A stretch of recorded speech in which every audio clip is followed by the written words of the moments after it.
लेकिन इस गंगा के पानी से मोक्ष नहीं है।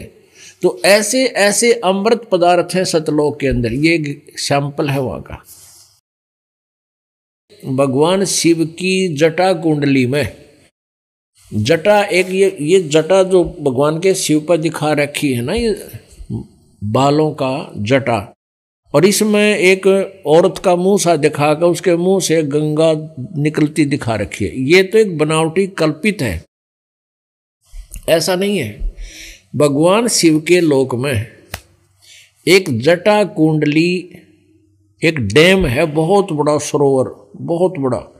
यो प्रत्येक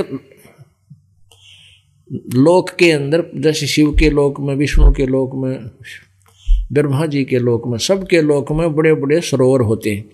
तो शिव जी के लोक में एक बहुत बड़ा डैम है, उसका नाम जटा कुंडली है।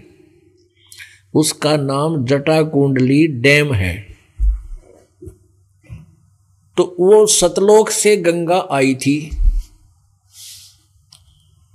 और उसके बाद वो जटा कुंडली डैम में 6 महीने तक रही। मतलब 6 महीने में वो जटा कुंडली जो डैम था, वो सरोवर था, वो भरा।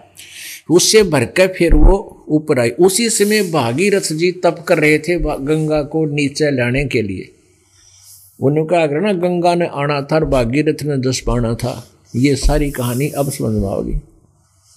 अब यहां क्या बता रहे हैं? शिव की जटा रहे जो गंगा, बहुर कया सरगुण प्रसंगा। शिव की जटा रहे जो गंगा, तब कर कह भागीरथ ल्याए, तिहु लोक कीर्ति दर्शाए।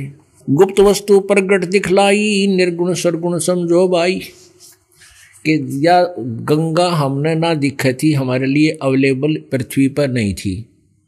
भागीरथ ने तप किया और उस तप करके उस निर्गुण जो हमें नहीं उपलब्ध थी, वो थी वहां पर मौजूद, साकार में थी। और वहां से ये गंगा नीचे गिरती है, तो वहां से नीचे गिरने से ये वाष्प रूप बन जाती है, वाष्प। और फिर यहाँ इस पर हिमालय के ऊपर आकर के ये बर्फ रूप धारण कर लेती है और फिर वहां से जल बनकर ऐसे निकलती। तो बीच से ये आती नजर नहीं आती आम व्यक्ति को, ये दिव्य दृष्टि से देखी जाती है। और ये गंगा सतलोक से आई है, काल के लोक का ये अमृत नहीं है। पुण्यात्माओं, अब ये बातें याद रखने की हैं कि ये तत्व ज्ञान है, इसमें सब निर्णय होगा। जो अभी तक हम खिचड़ी ज्ञान बनाए बैठे थे, किसी का सिर पैर हमारे पास नहीं था, अब ये सारा सुलझ जाएगा। तो एक सैंपल है ये गंगा उस सतलोक से आई हुई।